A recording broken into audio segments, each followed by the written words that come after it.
Hai Sobat Sehat, kasus COVID meningkat lagi. Karena itu saya beri judul COVID on Fire.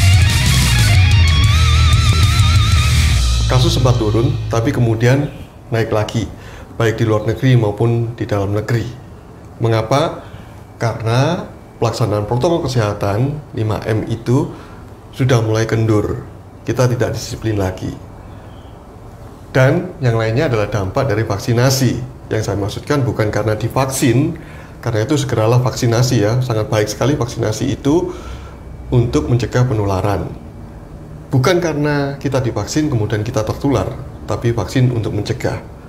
Nah, yang jadi persoalan adalah ketika sudah divaksin, kemudian kita lalai untuk melaksanakan protokol kesehatan karena kita merasa bahwa sudah terjadi imun perlindungan dalam tubuh kita. Meskipun sudah divaksin, tetap harus menjaga protokol kesehatan 5M ya. Isu yang lain yang perlu dibahas di sini yang mendukung atau menyebabkan terjadi kenaikan kasus itu adalah stigma. Jadi ketika di antara kita tertular COVID-19, kemudian orang tersebut harus dikucilkan darinya, disingkirkan dari kita. Itu salah. Dan seharusnya justru kita saling mendukungnya.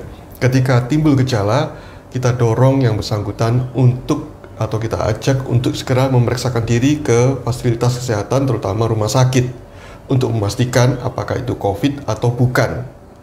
Karena ketika terlambat untuk dibawa ke rumah sakit, maka fatalitasnya juga sangat tinggi, apalagi keterbatasan fasilitas kesehatan.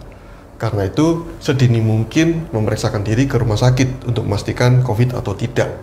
Dan kita harus saling mendukung di sini, jangan melakukan stigma. Kemudian istilah di-COVID-kan, sehingga menyebabkan di antara kita takut untuk datang ke rumah sakit karena takut di-COVID-kan tersebut. Terlebih lagi ini berhubungan dengan stigma juga. Perlu diketahui bahwa COVID ini gejala-gejalanya mirip dengan penyakit-penyakit lain juga, seperti flu biasa, demam berdarah, tipes, bahkan stroke, juga jantung maupun asma, atau penyakit lainnya yang mirip-mirip seperti itu.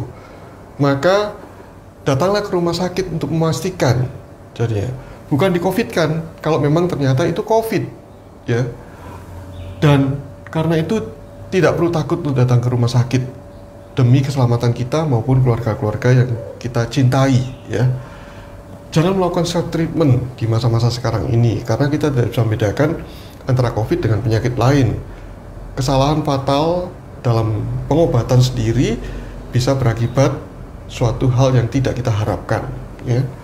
Kemudian dampak juga pada kasus non-COVID karena takut ke rumah sakit yang memang benar bukan COVID, akibatnya terdampak juga yang gejala darah tinggi berakibat menjadi stroke atau serangan jantung, ya, karena takut ke rumah sakit, padahal itu bisa dicegah stroke dan serangan jantung tersebut bila melakukan pemeriksaan secara dini ke rumah sakit dan pencegahannya terhadap darah tinggi dan sebagainya. Itu salah satu contoh.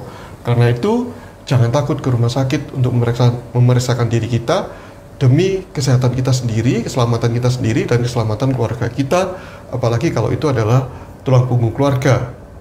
Karena itu sangat penting untuk segera periksa ke rumah sakit bila timbul keluhan.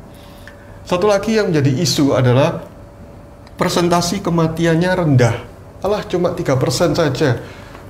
Survivalnya tinggi, kesembuhannya tinggi. Betul sekali, 3% saja. Tetapi yang menjadi persoalan adalah penyebarannya sangat cepat. Kasusnya meningkat tadi itu. Apalagi dengan mutasi yang menyebabkan penyebaran semakin cepat. Nah, maka 3% kali jumlah yang masif tersebut akan menghasilkan jumlah kematian absolut yang sangat tinggi. Jangan sampai keluarga kita termasuk di dalamnya, atau orang-orang yang kita kasih masuk di dalamnya. Jangan sampai seperti itu. Karena itu, ketika timbul gejala-gejala seperti ini, terutama demam di atas 37,2, batuk, nyeri telan, nyeri tenggorokan, hilang pembauan, pengecapan, nyeri kepala, nyeri otot-otot, dan banyak gejala-gejala yang saya sebutkan tadi itu, maka segeralah melakukan pemeriksaan untuk memastikan apakah COVID atau bukan.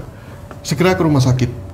Karena itu perlu tes COVID, ada 2, swab antigen dan swab PCR, tapi yang dipakai untuk diagnostik adalah swab PCR dibandingkan dengan antigen. Karena itu segera periksa PCR ke rumah sakit terdekat untuk mengetahui COVID atau tidak.